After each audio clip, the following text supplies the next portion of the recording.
News Rajasthan के इस विशेष और आप सबके पसंदीदा कार्यक्रम चर्चा में आप सभी का स्वागत है। मैं हूं आपके साथ विकास। आज हम बहुत ही महत्वपूर्ण और बहुत ही गंभीर विषय के ऊपर चर्चा करने जा रहे हैं। जैसा कि कहा जाता है कि जो मानव और प्रकृति का जो संबंध है वो एक दूसरे के साथ बहुत ही अटूट संबंध है। हमारे अथर्ववेद में भी कहा गया है कि पृथ्वी जो है वो हमारी माता है और हम सभी उनके बच्चे हैं। तो बच्चे होने के नाते हम सबका ये कर्तव्य बनता है, हम सबका ये दायित्व बनता है कि हमारी जो पृथ्वी माता है उसका हम संरक्षण करें, क्योंकि प्रकृति हमारे कई जो हमारे पहलू हैं उनका निर्धारण करती है। इस वजह से हमारा भी ये कर्तव्य बनता है कि हम उसका संरक्षण करें और पूरी तरीके से जो प्रकृति के चारों ओर का जो आवरण है, जो हमारे चारों ओर का आवरण है, जो पर्यावरण है, उसकी सुरक्षा करें, उसका संरक्षण करें।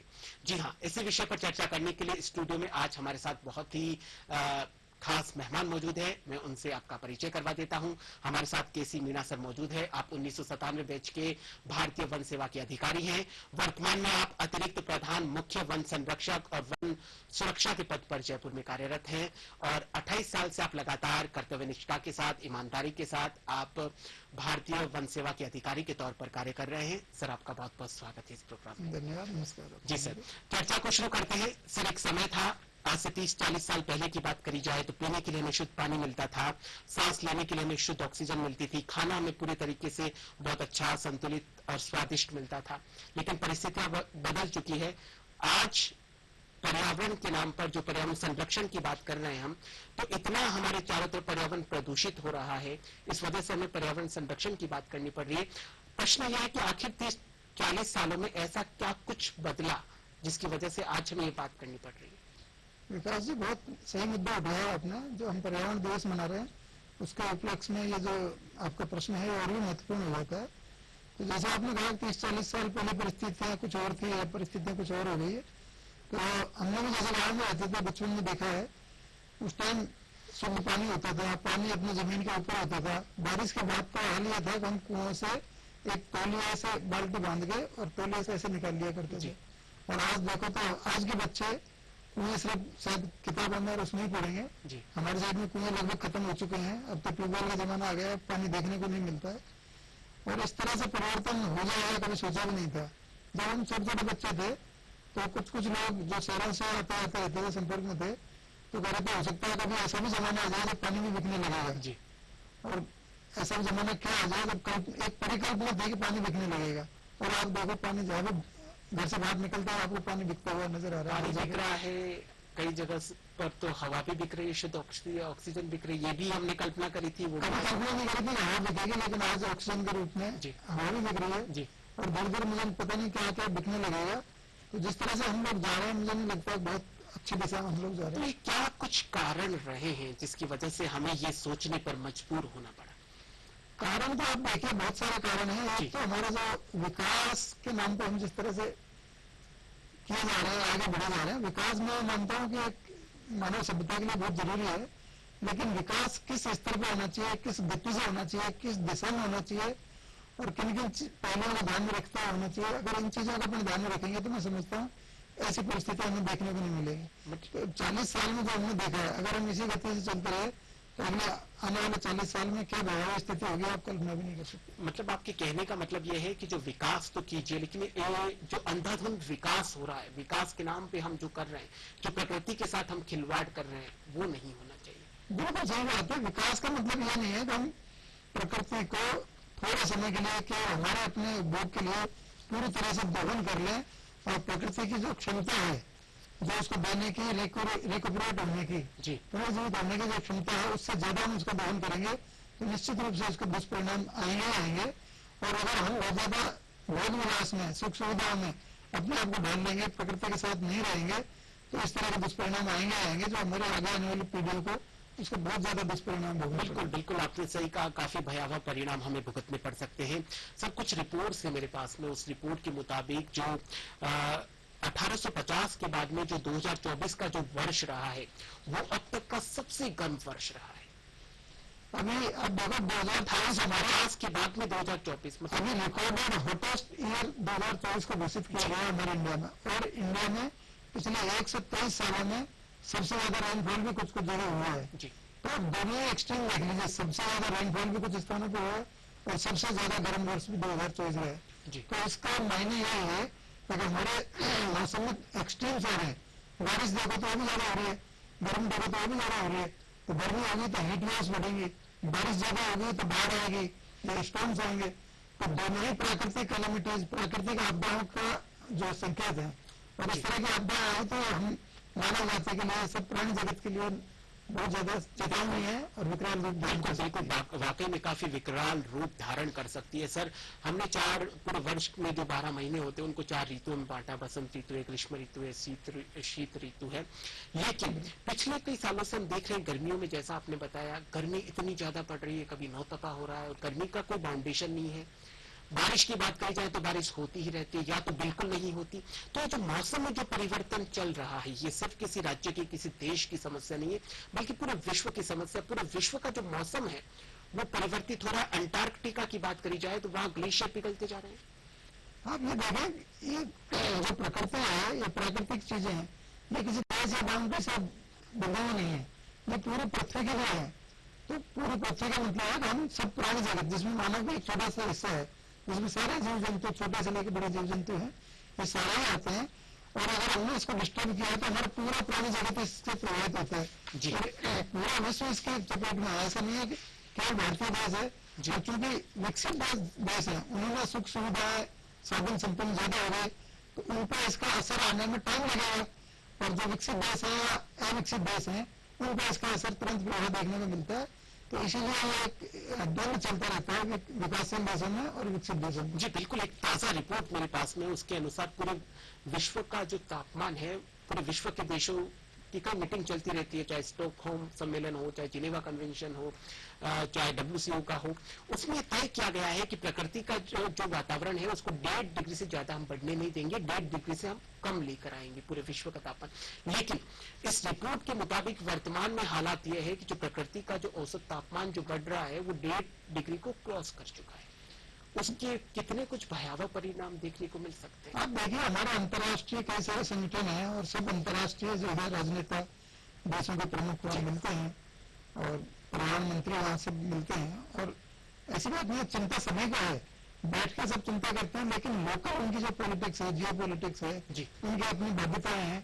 कहीं न कहीं दोनों में द्वंद्व चलता रहता है कि हम उनको किस तरह से अंतर्राष्ट्रीय जो हमारे ऑब्लिगेशन हैं पर्यावरण के प्रति, और जो हमारे घरेलू समस्याएं हैं, विकास की हैं और कई सारी इनकी जो बनाने की चीजें हैं, उन दोनों के बीच में सामंजस्य बिठाना सभी राजनेताओं के लिए थोड़ा सा मुश्किल होता है। और मैं समझता हूँ अगर दूरदर्शी राजनेता है तो निश्चित रूप से इसमें सकारात्मक कदम उठाएंगे और उठाना भी चाहिए, क्योंकि जिस तरह से हमारा जो ग्लोबल टेम्परेचर बढ़ रहा है, जी तो इसको देखते हुए हमारे ग्लेशियर सब पिघलते जा रहे हैं। और जैसा अनुमान लगाया जा रहा है, कुछ सालों में अगर यही बढ़ रही तो हमारे बहुत सारे ग्लेशियर ऐसे हैं परमाणु जो पिघल जाएंगे। और बहुत सारे हमारे जो कंट्रीज हैं जो कोस्टल एरियाज में बसे हुए हैं, तो कई सारे कोस्टल कंट्रीज हैं, उनके तो डूबने का खतरा भी जी है। बिल्कुल, आपने बिल्कुल सही जिक्र किया कि जो दूरदर्शी जो राजनेता है वो लगातार इस पे काम कर रहे हैं। प्रधानमंत्री नरेंद्र मोदी के नेतृत्व में लगातार 11 साल से सरकार चल रही है। उन्होंने ग्लोबल वार्मिंग को लेकर काफी कुछ स्टेप उठाए हैं। अभी एक पेड़ माँ के नाम शुरू किया गया। इसके अलावा जो सोलर एनर्जी है, चाहे प्रधानमंत्री कुसुम योजना हो और भी कई योजनाएं हैं, पीएम सूर्यघर मुफ्त बिजली योजना हो, सोलर एनर्जी के माध्यम से लगातार सरकार कोशिश कर रही है कि किसी भी तरीके से पर्यावरण में जो असंतुलन हो रहा है, जो टेम्परेचर है, उसको कहीं ना कहीं कम किया जाए। नहीं, बिल्कुल हमारे भारत सरकार, राज्य सरकार, दोनों ही सरकारों के स्तर पर इसमें काफी काम हो रहे हैं और कई सारे हमारे अंतर्राष्ट्रीय ऑब्लिगेशंस हैं। बिल्कुल, जैसे कॉप के सम्मेलन होते रहते हैं हर साल, तो उसमें भी जो हमारे टारगेट फिक्स करते हैं कि ये टारगेट अब इतना अचीव कर लिया, कितना परसेंट अचीव कर लिया पिछले कॉप के जो टारगेट्स हैं, और हर बार नए टारगेट्स आते हैं, नए और इनोवेशंस आते हैं। तो हमारे देश में जो है विकासशील विकसित देशों को कहते हैं कि हमें पैसा मुहैया कराए, इस तरह की टेक्नोलॉजी मुहैया कराए, ताकि हम ये जो पर्यावरण का संरक्षण में ज्यादा से ज्यादा हम बेहतर तरीके से उसको संरक्षित करते हुए ज्यादा से ज्यादा विकास कर सके। बिल्कुल। और दूसरा, आपने जैसे कहा सोलर एनर्जी का, तो निश्चित रूप से हमारा जो सोलर एनर्जी के बारे में अभी काफी सारा विकास हो रहा है और राजस्थान में तो एक हब बन गया है सोलर एनर्जी का और विंड एनर्जी का। और एक घर घर एक पेड़ माँ के नाम जो हमारे माननीय प्रधानमंत्री जी ने जो शुरू किया था, तो राजस्थान में बड़े धूमधाम से उसको मनाया जा रहा है। और पिछले साल हमने जो है राजस्थान में लगभग 7.5 करोड़ पौधे हमारे टोटल लगाए थे। और इस साल हमारा जो लक्ष्य है वन विभाग का, वो लगभग 10 करोड़ पौधों का जी। है। और हमारे माननीय मंत्री जो वन मंत्री हैं संजय शर्मा जी, जी उनका तो जब से अभियान चला है, मैं देख रहा हूँ प्रतिदिन वो एक पेड़ माँ के नाम जरूर लगाते हैं जहाँ भी जाते हैं, जी। किसी भी स्तर में। तो ये बहुत सकारात्मक चीजें हैं जी और अच्छा पहल है, लोगों को इससे प्रेरणा मिलती है और काफी लोग जागरूक हो रहे हैं। और अभी हमारी नर्सरी में जैसे बारिश शुरू हो गई 1 जून में, अभी जून शुरुआत हुई है, लेकिन ऐसा लग रहा है जैसे मानसून आ गया और लोगों की भीड़ उमड़ रही है हमारी नर्सरी में पौधे लेने के लिए। जी बिल्कुल, आपने सही बताया कि वृक्षारोपण करना कितना जरूरी है। पर्यावरण जो प्रदूषण हो रहा है, चाहे जल प्रदूषण की बात करी जाए, चाहे वायु प्रदूषण की बात करी जाए, चाहे मृदा प्रदूषण की बात करी जाए, अगर एक ही मतलब एक कारगर उपाय चाहिए, यूनिवर्सल उपाय चाहिए, तो आप हमारे दर्शकों को क्या कुछ बताना चाहेंगे? अभी आप देखिए आकाश जी, इस वर्ष जो हमारा पर्यावरण दिवस है, जी पर्यावरण दिवस की थीम भी है बीट द प्लास्टिक पॉल्यूशन। पुलिस क्योंकि प्लास्टिक पॉल्यूशन, बहुत सारे पॉल्यूशन है, लेकिन प्लास्टिक पॉल्यूशन एक ऐसा पॉल्यूशन हो गया जो हमारे पूरे विश्व में हर जगह फैल चुका है। मतलब कोई जगह ऐसी नहीं बची है जहाँ ये पहुंचा नहीं हो। तो इस बार की थीम विशेषकर इस पर रखी है, प्लास्टिक पॉल्यूशन को किस तरह से कम किया जाए। और हमारा आप देखिए लगभग 4,000 मीट्रिक टन जो है प्लास्टिक प्रोड्यूस होता है भारत में 4,000 मीट्रिक टन टोटल विश्व में, विश्व में, जिसमें से लगभग 2% भारत में होता है, लगभग 9.5 लाख टन के कोई आसपास। कम नहीं है, बहुत और बड़ी उसमें से भी सिंगल यूज प्लास्टिक है लगभग 50% होता है, जी जिसका पूरा ग्लोबली अपन देखें तो लगभग 10% को हम रिसाइकिल कर पाते हैं। और इंडिया में हम जितना प्लास्टिक कलेक्ट करते हैं उसका लगभग हम 60% रिसाइकिल कर पाते हैं। प्लास्टिक हमारी जिंदगी का बहुत महत्वपूर्ण हिस्सा बन गया है। सुबह उठने से लेकर जो टूथ ब्रश हम यूज में करते हैं वो प्लास्टिक का होता है, रात को सोने तक हम प्लास्टिक का यूज करते हैं। तो इन परिस्थितियों में क्या कोई प्लास्टिक का कोई सब्स्टिट्यूट है जिसको यूज किया जा सकता है?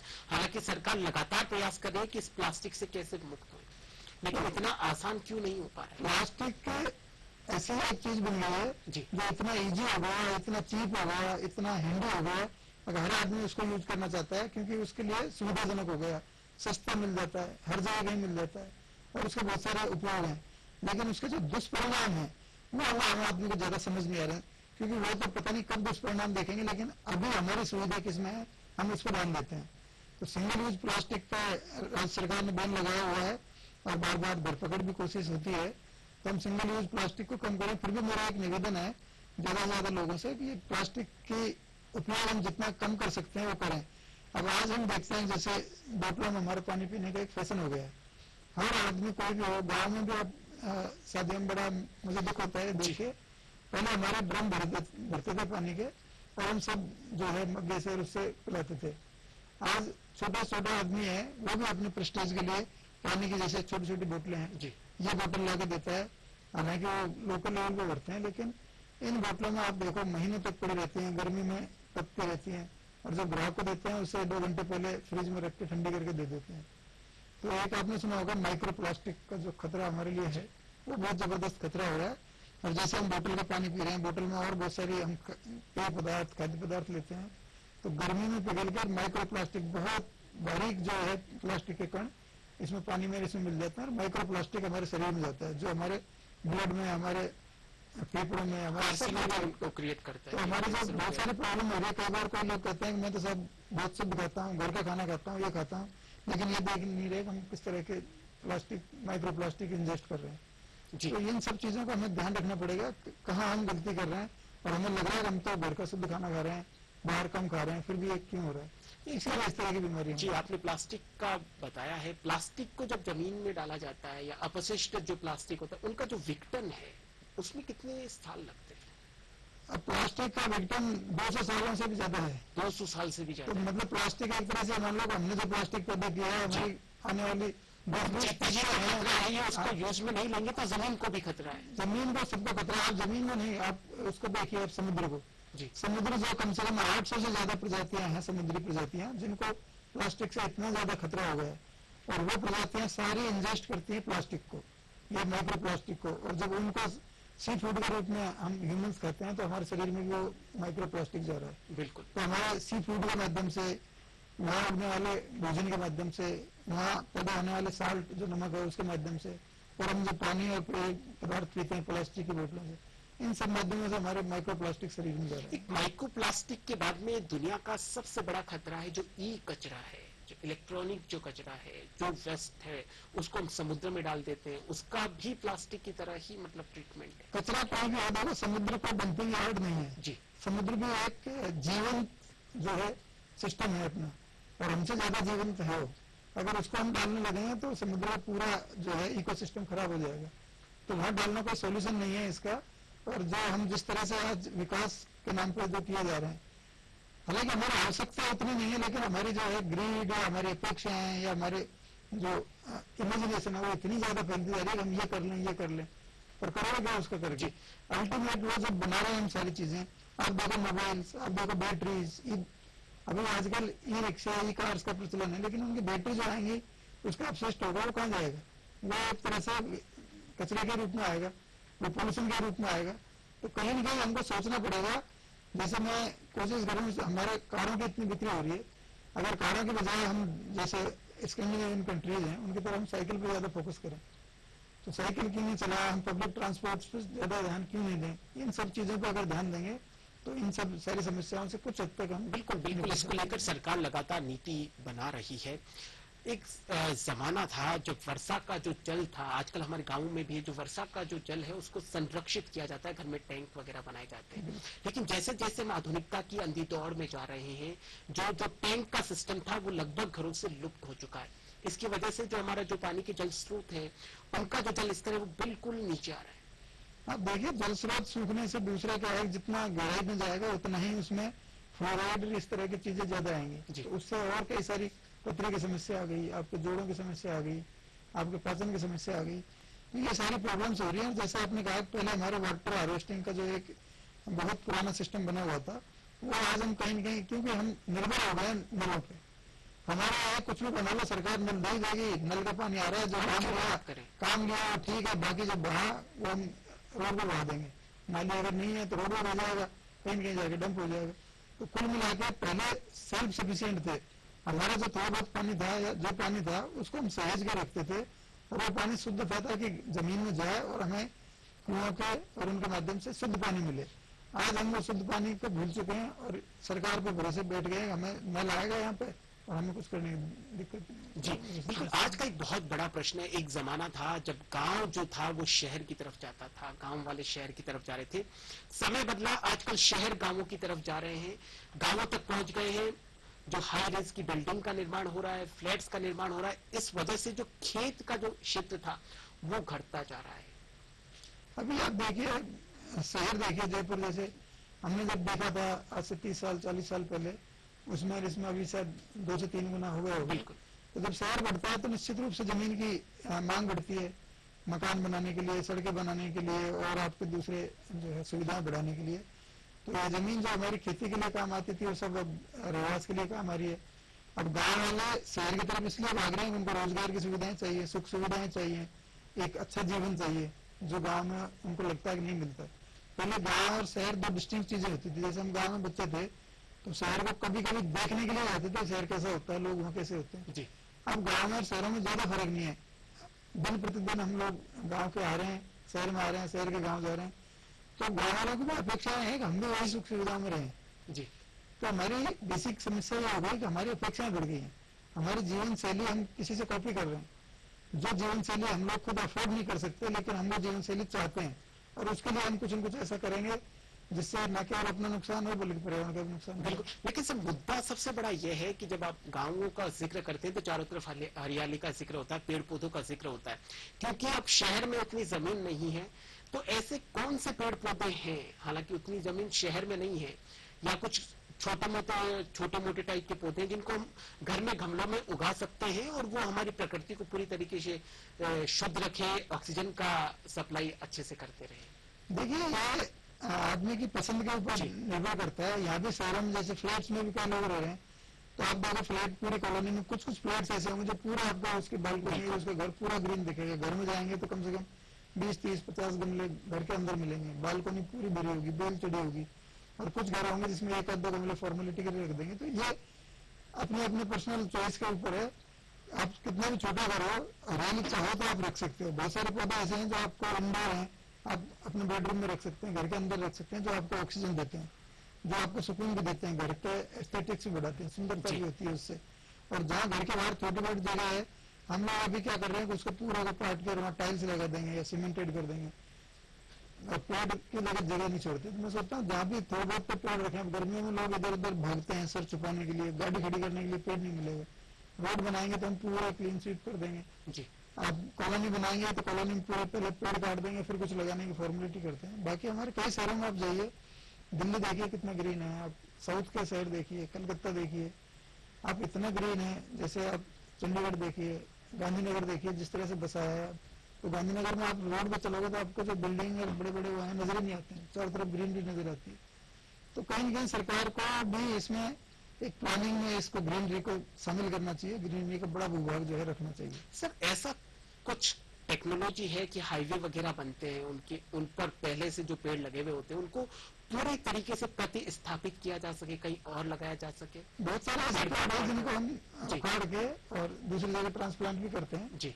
मैकेनिकली अगर मशीन से हम करें तो ज्यादा बेहतर होता है। मशीन से आती है विदेशों में है, शायद मैंने तो भी अपना पूरा पेड़ ट्रांसफर हो जाता है। वो ऊपर से काट के पूरा जड़ सहित उसके जड़ के आसपास का जितना मिट्टी का पिंड है उसको उठा के और एज इट इज रख देते हैं। तो पेड़ को कम से कम डिस्टर्बेंस होता है। और कुछ पेड़ ऐसे होते हैं जिनको छोटे मोटे डिस्टर्बेंस हो भी जाए तो आराम से लग जाते हैं जी। तो अगर उस तरह से करें तो हमारे बहुत बड़े पेड़ हैं, उनको हम बचा सकते हैं। तो इस तरह की मशीन अगर आए तो वाकई में ये वरदान साबित होगा जी। और विदेशों में कई जगह इस तरह की चीजें चल रही है। औद्योगिक विकास बहुत जरूरी है क्योंकि इसके ऊपर हमारी पूरी अर्थव्यवस्था टिकी हुई है। और औद्योगिक विकास को देखते हुए जितनी भी इंडस्ट्री है उनका भी एक CSR रेशियो भी तय किया गया है। क्या आपको लगता है कि इस रेशियो को और बढ़ाया जाना चाहिए? देखो इंडस्ट्री का मामला है, उसमें मैं मजा कह नहीं सकता, पर इंडस्ट्री का देखो फर्ज बनता है। क्योंकि रिपोर्ट के मुताबिक, मेरे पास में रिपोर्ट है, उसके मुताबिक सबसे ज्यादा जो पर्यावरण को नुकसान हो रहा है वो औद्योगिक विकास की चाह में हो रहा है। इसलिए बहुत जरूरी है। औद्योगिक विकास जो हम कर रहे हैं, पहले तो हमको ये देखना पड़ेगा कि सब तक हम औद्योगिक विकास करें, कौन सी ऐसी ज्यादा जरूरी चीजें हैं जो हमारे लिए बेहद जरूरी है। पहले हम बेहद जरूरी चीजों को करें, जो बहुत ज्यादा लग्जरी की चीजें हैं या क्या हमारे शौक के लिए चीजें हैं, उन पर हम कम ध्यान दें। अगर उनसे पर्यावरण प्रदूषण हो रहा है, पर्यावरण को नुकसान हो रहा है, तो ऐसी चीजों से हम बच सकते हैं जो हमारे लिए बहुत ज्यादा जरूरी नहीं है। दूसरा, जो औद्योगिक विकास है, जो उद्योग है, बड़े बड़े उद्योग, उनको और ज्यादा पर्यावरण पे या पर्यावरण के नुकसान को कम करने की टेक्नोलॉजी पे खर्च करना चाहिए। या जो लोग उनसे अफेक्टेड हो रहे हैं उनके विकास के लिए, उनके बचाव के लिए ज्यादा से ज्यादा पैसा खर्च करना चाहिए, जो CSR के रूप में वो करते भी हैं। और उसका रेशियो तो गवर्नमेंट तय करे कितना होता है जी। बिल्कुल, एयर क्वालिटी इंडेक्स की बात करी जाए तो उसमें भी जो हमारी राजधानी दिल्ली है, दिल्ली के साथ में कई जो बड़ी सिटी है, मेट्रो सिटीज है, उनका एयर क्वालिटी इंडेक्स कोई ज्यादा अच्छा नहीं है। उसको लेकर क्या कुछ किया जाए? क्योंकि एक रिपोर्ट ये भी कहती है कि अगर आप इन मेट्रो सिटीज में रहते हैं जहां पर एयर क्वालिटी इंडेक्स 200-300 को पार कर चुका है, तो उसका मतलब आप 4-5 साल, अगर आपकी जिंदगी 70 या 80 साल की है तो उसमें से 4 साल आप घटा लीजिए, 4-5 साल। नहीं, जिंदगी देखो कम ज्यादा मैं तो बताऊँ, जिंदगी जितनी भी है स्वस्थ होनी चाहिए। बिल्कुल, आप 80 साल भी जियो और 20 साल आप रगड़ रगड़ के बीमार होकर अस्पतालों के चक्कर लगे लगे के जी रहे, तो मैं उसको ज्यादा बेहतर जिंदगी नहीं मानता जी। मैं कहता हूँ जिंदगी ऐसी हो जो स्वस्थ हो, और स्वस्थ तभी होगी जब हम थोड़ा स्वस्थ वातावरण में रहेंगे, स्वच्छ वातावरण में रहेंगे। और उसके लिए जो आप AQI की बात कर रहे हैं, तो AQI हमारे मेट्रो सिटीज में, बड़ी सिटीज में जो कई बार खराब होती है जी। उसमें मुख्य रूप से आपका जो है वाहनों का प्रदूषण है, जो कंस्ट्रक्शन का काम बेतहाशा चल रहा है उसकी वजह से होता है। दूसरा आपका इंडस्ट्रीज की वजह से हो रहा है, कई सारे हम जो इस तरह काम कर रहे हैं। तो इन सब चीजों पर कहीं न कहीं हमको रोक लगानी चाहिए। और हमारे शहरों में ग्रीन स्पेस ज्यादा से ज्यादा हमें बढ़ाना चाहिए जी। रोड साइड अच्छे जो ग्रीन बेल्ट बनानी चाहिए, पार्क हमारे बड़े बड़े होने चाहिए। अभी मैं देख रहा हूँ कि छोटी छोटी कॉलोनियां काट रहे हैं 2-2, 3-3 बीघा में। अब कॉलोनी काटने वाले का ज्यादा से ज्यादा मकसद होता है कि ज्यादा से ज्यादा प्रॉफिट कमाए, लेकिन हमारे ऐसे रेगुलेशन होने चाहिए कि इतना % तो आपका ग्रीन स्पेस पार्क के रूप में रहेगा ही रहेगा। तो अगर इस तरह से हम थोड़ा सा इन्फोर्स करें इन चीजों को, तो शहर ज्यादा ग्रीन होगा, और ज्यादा ग्रीन होगा तो AQI अपने आप। बिल्कुल, आपने बिल्कुल सही कहा, शहर ज्यादा ग्रीन होगा तो AQI सुधर जाएगा। राजसमंद का सर एक पिपलांतरी, एक छोटा सा गांव है, वहां के जो गांव वालों ने एक बहुत अच्छी पहल करी है। हर बेटी के जन्म पर 111 पौधे लगाए जाते हैं। मैं गया हूँ पिपलांतरी, मैं उदयपुर रहा हूँ, तो मेरे पिपलांतरी में जो श्याम सुंदर पालीवाल जी उन्होंने ही शुरू किया है, और मेरे अच्छे मित्र भी हैं। हमारी हर महीने 2-4 बार जब भी वो कुछ अलग करते हैं तो मेरे से चर्चा करते रहते हैं, हमेशा मेरे को अपडेट रखते हैं। और मैं तो ये कहता हूँ पिपलांतरी जैसा उन्होंने एक मॉडल बनाया है, जो कि भारत में जितना फेमस है उससे ज्यादा फेमस शायद हमारे यूरोप और बाहर की कंट्रीज में। जी। और पिपलांतरी गांव के ऊपर जो वहाँ की स्कूलों की टेक्स्ट बुक है उसमें भी पिपलांतरी नाम से चैप्टर है। अच्छा। वो भी फिल्म वहाँ दिखाते हैं पिपलांतरी के बारे में। तो उन्होंने जो काम किया है पर्यावरण सुधारने के लिए, पर्यावरण बचाने के लिए, एक सामाजिक एकजुटता के लिए, जो बेटी के जन्म पे जो जिस तरह से 111 पौधे लगाते हैं, बेटी के जन्म पे जिस तरह से खुशी मनाते हैं, तो बेटी को भी ये लगे कि हाँ हमारा भी एक अस्तित्व है, हमें भी इतना सम्मान और इज्जत जो है हमारे जन्म पे दी जाती है, तो हमारा भी एक अस्तित्व है, वर्चस्व है। तो ये सारी चीज जब उन्होंने करके दिखाई है, तो इस तरह का इनिशिएटिव हम और भी ग्राम पंचायतों में कर सकते हैं। सरकार को ज्यादा ज्यादा फोकस करना चाहिए, और सरकार ने वहाँ एक ट्रेनिंग सेंटर भी खोला है ताकि वहाँ ट्रेनिंग के रूप में सब लोग जाएं और वहाँ के जो अच्छे काम है उनको सबको देखें। किस तरह से उन्होंने एक होलिस्टिक, जिसको विकास कहते हैं, केवल पर्यावरण ही नहीं बल्कि उनके स्कूल आप जाके देखिए, प्राइमरी स्कूल, उस इलाके से जो प्राइवेट स्कूल है वो खत्म हो गई, क्योंकि प्राइवेट स्कूलों से बेहतर शिक्षा, बेहतर सुविधाएं आपको सरकारी स्कूलों में मतलब समग्र विकास है और यही सर्वांगीण विकास की ओर हमें लेकर जाती है। केंद्र सरकार हो या राज्य सरकार हो, लगातार प्रयास करिए। जल्दी से अंतिम प्रश्न, आप हमारे दर्शकों से क्या कुछ अपील करना चाहेंगे पर्यावरण संरक्षण को लेकर? मेरी तो सभी से यही अपील है, अगर हम जो विकास के अंधी दौड़ में जा रहे हैं, एक दूसरे की देखा देखी हम जो नकल कर रहे हैं कि हमें ये सुख सुविधाएं चाहिए, ये सुख सुविधाएं चाहिए, हमें सुख सुविधाएं उतनी चाहिए जितनी हमें जरूरत है, बल्कि हम ज्यादा से ज्यादा प्रकृति के पास रहें, प्रकृति की गोद में रहें, प्रकृति को महसूस करें, प्रकृति के साथ जिए, और प्रकृति को फिर से हम उसी रूप में लाएं जो हमने बचपन में देखी थी। तो न केवल हम बल्कि आने वाली हमारी जो संतानें हैं, हमारी पीढ़ियां हैं, वो भी याद करें, वो इस प्रकृति को आनंद ले सकें और एक स्वच्छ वातावरण में अच्छी जिंदगी जी सकें। यही हमारा प्रयास होना चाहिए और यही सबसे बड़ी हमारा विकास है, और यही निवेदन करना चाहूंगा। जी बिल्कुल, हमारी भी यही अपील है कि हम विकास की अंधी दौड़ में नहीं दौड़ें, हमारे चारों ओर का जो वातावरण है उसको हम सुरक्षित रखें, संरक्षित रखें। पृथ्वी भले ही एक ग्रह है, लेकिन इसके संरक्षण के लिए हमें अनेक काम और भी करने हैं। सर, आज आप इस प्रोग्राम में पधारे और इतनी सरलता के साथ और सहजता के साथ आपने अपने विचार रखे, आपका बहुत बहुत धन्यवाद। धन्यवाद, thank you. DD news Rajasthan के आज के इस विशेष कार्यक्रम में फिलहाल के लिए इतना ही। आप देखते रहिए आपका अपना news channel DD news Rajasthan. नमस्कार। नमस्कार।